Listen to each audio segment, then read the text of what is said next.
తెలుగు వారి number 1 choice Telugu matrimony.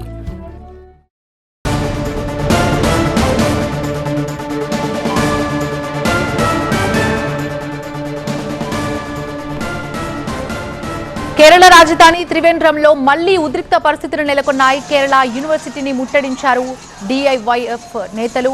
VC రాజీనామాకి ఆందోళనకారులంతా demand చేస్తున్నారు. అంతేకాదు డిఐవైఎఫ్ కార్యకర్తల్ని పోలీసులు అడ్డుకున్న పరిస్థితి కనిపిస్తోంది. అక్కడ ఉద్రిక్త వాతావరణం నెలకొంది. కేరళ యూనివర్సిటీలో మరోసారి తీవ్ర ఉద్రిక్త పరిస్థితులు నెలకొన్నాయి. Governor Rajendra Arlekar, university VC Ciza Thomas కి వ్యతిరేకంగా డివైఎఫ్ఐ కార్యకర్తలు ఆందోళన తీవ్ర ఉద్రిక్తతకు దారితీసింది. కేరళలో విద్యని కాషాయీకరణ చేసే ప్రయత్నం జరుగుతుందంటూ ఆందోళనకారులు ఆరోపిస్తున్న పరిస్థితులు నెలకొన్నాయి. రాజ్భవన్లో భారతమాత ఫోటోని తొలగించాలని వారంతా డిమాండ్ చేస్తున్నారు. గవర్నర్ కార్యక్రమానికి అనుమతి ఇవ్వలేదని రిజిస్ట్రార్ అనిల్ కుమార్ ని వీసీ సస్పెండ్ చేయడాన్ని నిరసిస్తూ యూనివర్సిటీ ప్రాంగణంలోకి ఆందోళనకారులు దూసుకెళ్లారు.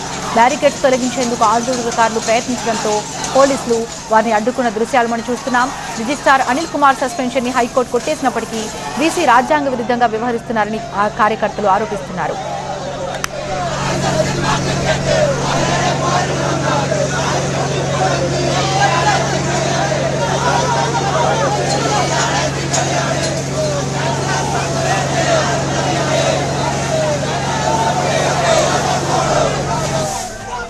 డివైఎఫ్ఐ కార్యకర్తలు ఆరోపిస్తున్న దృశ్యాలు చూస్తున్నాం. ఆందోళనకారులకి పోలీసులకి మధ్య తోపులాట జరిగింది. అయినప్పటికీ డివైఎఫ్ఐ కార్యకర్తలు ఆందోళన కొనసాగిస్తున్నారు. కార్యకర్తల ఆందోళన తీవ్ర ఉద్రిక్త పరిస్థితులకి కారణమవుతోంది.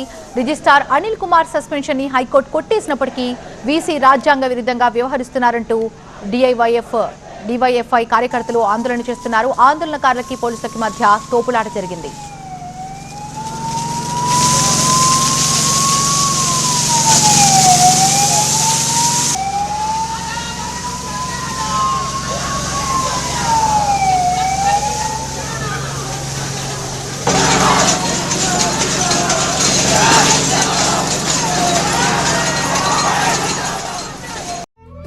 తెలుగు వారి నంబర్ 1 చాయిస్ తెలుగు మ్యాట్రిమోనీ.